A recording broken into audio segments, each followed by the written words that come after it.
जय श्री कृष्णा, राधे राधे, बोलो सनातन धर्म की जय। आज पूजा पाठ दर्शन ज्ञान में आज भाग पांचवा भाग है, पार्ट 5 है। और उसमें क्या है, उसका मेन उद्देश्य क्या है, आत्मशोधन क्या है और उसका मूल लक्ष्य क्या होता है। आत्मशोधन क्या है और उसका मूल लक्ष्य क्या है। चलो फिर इस पर एक नज़र डालते हैं और इसको ध्यान से सुनते हैं कि पूजा पाठ में आत्मशोधन एवं उसका मूल लक्ष्य क्या है।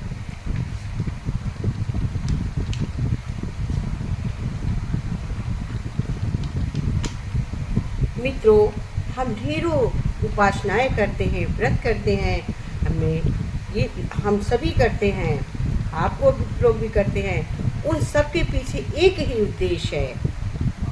आत्मशोधन का मतलब होता है कि व्रत, पूजा, उद्देश्य, आप उपासना, ढेरों उपासनाएं करते हैं तो उसका उद्देश्य क्या है, भगवान को बहकाना और भगवान को फुसलाना है। उपासना का मतलब है भगवान को बहलाना और फुसलाना, उनका उद्देश्य नहीं है, बल्कि अपने आप का परेशान और प्रतिशोधन और अपने आप का परिष्कार। बस सारी उपासनाओं का इतना ही उद्देश्य है। भगवान के भजन से जब तक और ध्यान करने तक का एक ही उद्देश्य है। भगवान पर इसका कोई असर नहीं हो सकता है। असर होगा तो आपके ऊपर कि आप सही होते जाएंगे और सही होते ही भगवान खींचते हुए आपके पास, आपकी आत्मा में विराजमान है, आपको समझ में आने लगेंगे। जैसे मैं एक दिन आपसे ये कह रहा हूँ कि पेड़ों में वो ताकत होती है कि बादलों को खींच करके ले आते हैं। आप भी भगवान को खींच करके ले आ सकते हैं अगर आपके पास वो चुंबक है, मैग्नेट है। जैसे मैग्नेट लोहे को खींच लेता है, अगर आपके पास मैग्नेट जैसा खिंचाव है, जिसको मैं चरित्र कहता हूँ, वो मैग्नेट जैसा होना चाहिए, जिसको मैं लोक शोभे पुत्र और वृत्ति कहता हूँ।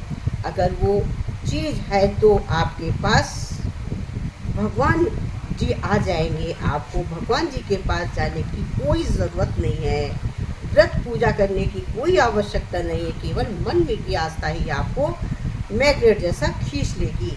जैसे मैग्नेट लोहे को खींच लेता है, सारी की सारी प्रतिक्रियाएं इसी प्रकार बनाई गई हैं। आत्मशोधन की प्रक्रिया, देव पूजन की प्रक्रिया के बारे में थोड़ा सा प्रकाश डालते हुए, देखते हुए यही समझ में आता है।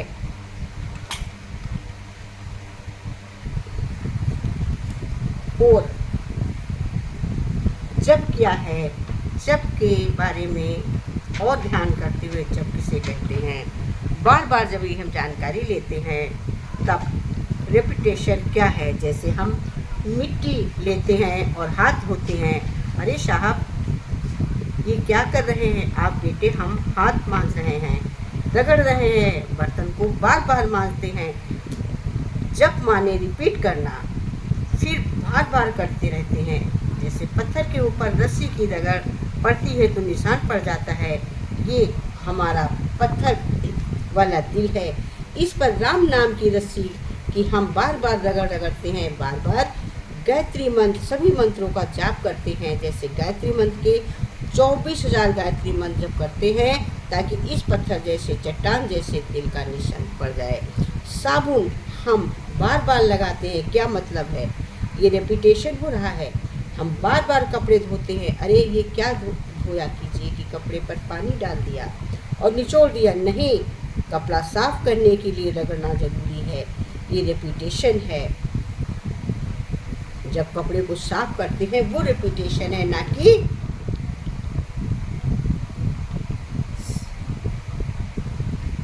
सर्फ साबुन डाला और उसको धोकर निकाल दिया।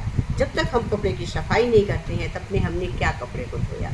उस तरह से हम मन से पूजा पाठ उपासना करते रहते हैं, लेकिन हम अपने मन को नहीं मानते हैं, आत्मा शुद्ध नहीं है, तो हमारी पूजा से क्या मतलब है, व्रत उपवास का कोई अर्थ नहीं होता है।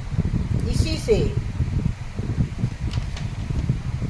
आत्मशोधन का मूल लक्ष्य है अपने मन की सफाई करें, आत्मा को शुद्ध करें।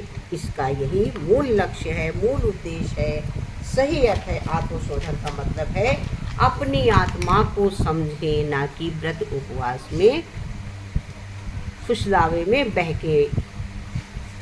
तो जय श्री कृष्णा। आशा करते हैं आपको मेरी ये वीडियो बहुत पसंद आएगी और इसी तरह की वीडियो मैं प्रतिदिन इसमें कि एक दिन छोड़ के ही डालती हूँ। तो अभी तो ये मेरा 5वां ही भाग है। अभी जितने भी पार्ट होंगे मैं पूरे डालूंगी, उसके बाद ऐसी ही और वीडियो में डालूंगी। तो मिलते हैं। जय श्री कृष्णा, हरि ओम, राधे राधे।